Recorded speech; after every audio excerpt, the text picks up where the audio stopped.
Hello, hello, hello.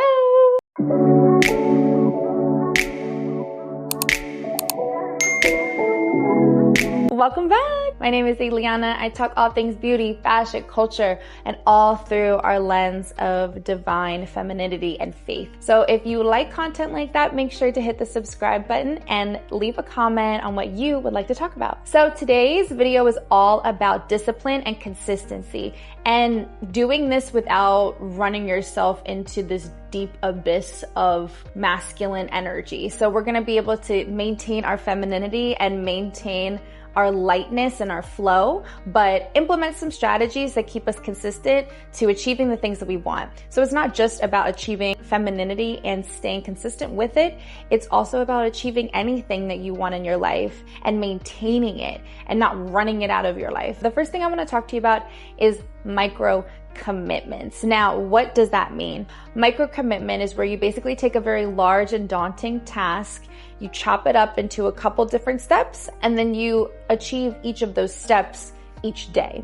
So, for example, organization is something that is very, very tough for me. I get very overwhelmed by trying to put things in their right place. So I make these micro commitments to myself and I say, okay, today when I look at my closet, if I really want things to be color coded, I'm going to at least just work on all of the black clothes. And I'm going to put all the black clothes in one part of my closet, and that's going to be my micro commitment for the day. And if I achieve that, then I have been consistent and disciplined in my plan. So then tomorrow I'll work on the reds and then the yellows, etc.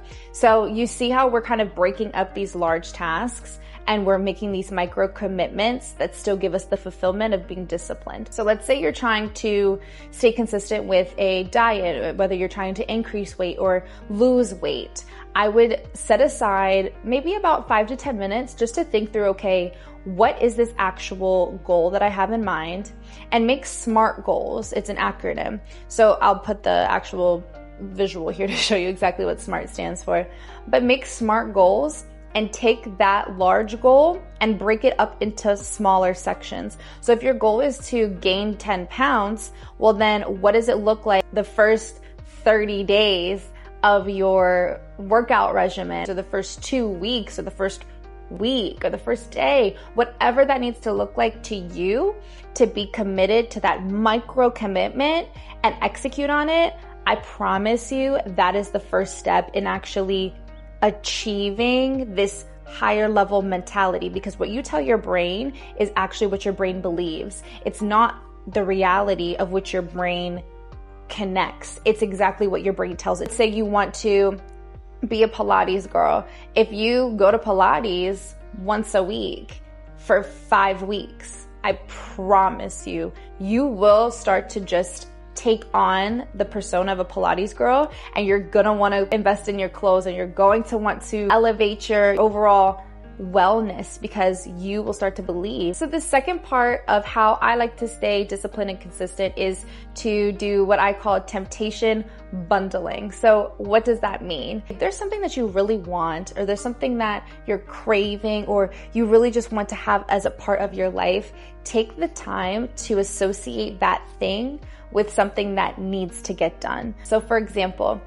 I will only watch my favorite shows, which are Bridgerton. I'll only watch Bridgerton if I have my room completely spotless. So I bundle it by watching Bridgerton as I clean, and it becomes less of a lazy pastime and more of a productive way that I actually can get things done. So I like to bundle those things because I have the enjoyment piece paired with the not so enjoyment piece. Comment below if you have ever tried temptation bundling.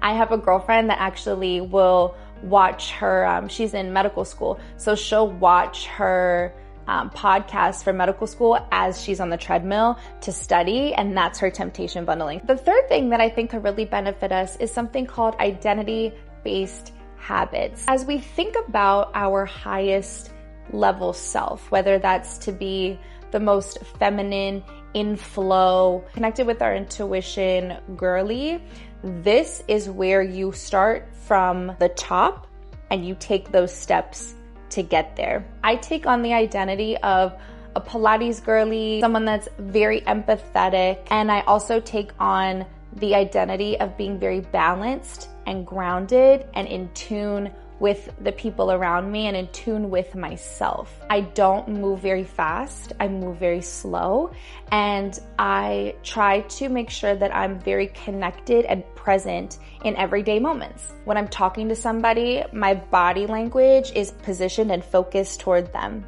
I make direct eye contact.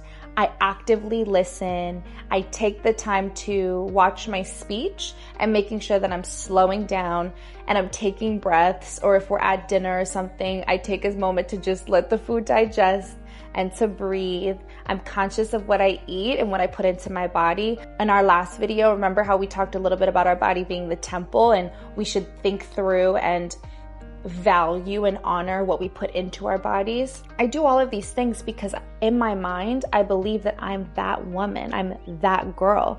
And I started this journey maybe about a year ago, and I've seen so many incremental strides, and I've had these little wins along the way, you know, one of those being my hair journey and my skin journey. I've really stepped into this space of being in tune with my body, so much so that it's allowed for these things to flourish. So identity-based habits, that's our third step. So the fourth step is actually implementing some type of pre-commitment schedule or routine or device or app that kind of keeps us on track. So there's two apps that I absolutely love when we're thinking about being disciplined and consistent. So one app that I really love is the Fabulous app, and I will put a picture right here so you can see what it looks like. This app is all about affirmations, daily habits, becoming your best self, and I really think it takes on this mentality of who you are by what you feed the app, and it also holds you accountable. So considering how much time we actually spend on our phones, it's really important for us to incorporate our devices and our apps and the media that we consume to align to our goals. Another thing that I really like to do before I share the second app is to make sure that my social media content is crafted to help me become my highest self. So I follow creators and I take in content that allows for me to take those skill sets and take that advice and implement it into my own life. I love Jazz Turner. You guys have heard me talk about her more on my TikTok. Definitely check out my TikTok if you haven't made your way over there before. But I love Jazz's content. I also love Haley Gamba's content. These are two women that actually really embrace femininity from a lens of being strategic and intentional. They have more of a grounding personality. So I would definitely check out their content if you haven't before. Your social media really can change your mindset on a lot of things. Obviously, we're in a time frame where there is a lot of animosity and there are a lot of conflicting viewpoints on how we should live our lives. So it's important for us to feed our mind with scripture, with prayer, with affirmations, with positivity, making sure that we see our glass as half full, because guess what? Your glass is always half full. So the fourth step that I want to make sure I talk about is having strong boundaries and having strong non-negotiables. So this is when I start talking about how bad do you want it? How hard are you willing to work for it? And do you dread the life that you have without it? If you can't give strong answers to yourself to why you're doing what you're doing or why you have this specific goal, I want you to sit and reflect in that space and possibly journal if this is something that you really want, or if you're being told that you should achieve this thing based on societal standards. And sometimes we can fall into that, especially when it comes to relationships and marriage and children. We're so accustomed to hearing how other people live their lives, and we see it every day on social media. And we even read it in scripture.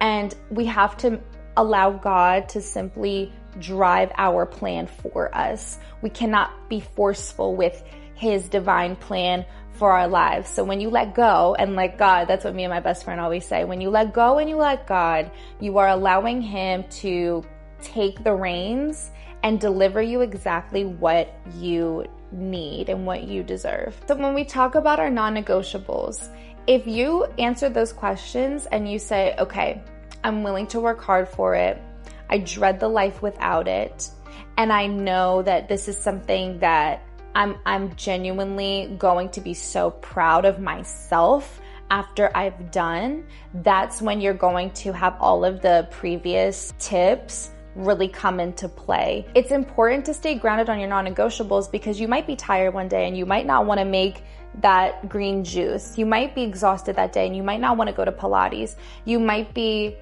in a place where you're doubting God's plan over your life and you might not want to read scripture in that moment.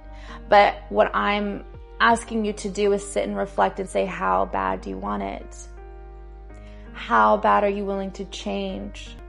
How open are you to evolving and the evolution of God working on your behalf? That's when those non-negotiables come into play.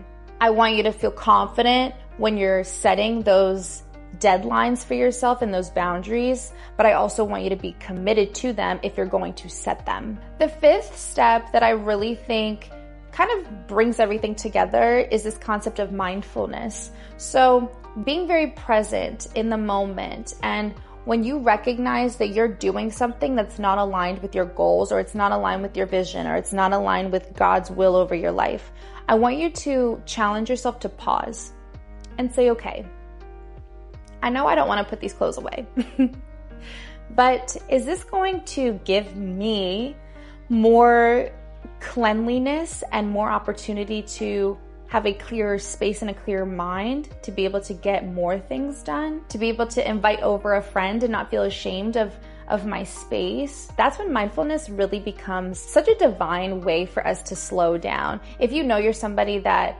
constantly puts others first, you're very altruistic, and you put your business first and you put your employees first, and you kind of are a boss in your day in and day out life, but you're looking for more of a relaxed, softened, slow lifestyle, I really want you to just ask yourself, how bad do you want it? How hard are you willing to work for it? And do you dread the life that you have without it? So those are my 5 tips that I wanted to share with you. If you found any value in this video at all, just please give it a thumbs up and maybe share it with a friend or two. I have been just so blessed and humbled to have you in this community. And it really fills my heart because, you know, being vulnerable and being open is something that I really struggle with. And it's one of my SMART goals to be more vulnerable and to be more open. And, you know, I'm kind of in my own little corner in my apartment right now, and I get to chat with you. And creating this space just really has helped me become more open. And I just appreciate every time I get to read a comment or every time someone DMs me and just shares their story of, you know, what their journey has been with femininity and being more vulnerable and open. So thank you so much for allowing me to have this platform. I'm so grateful, and I will catch you in the next video. Bye.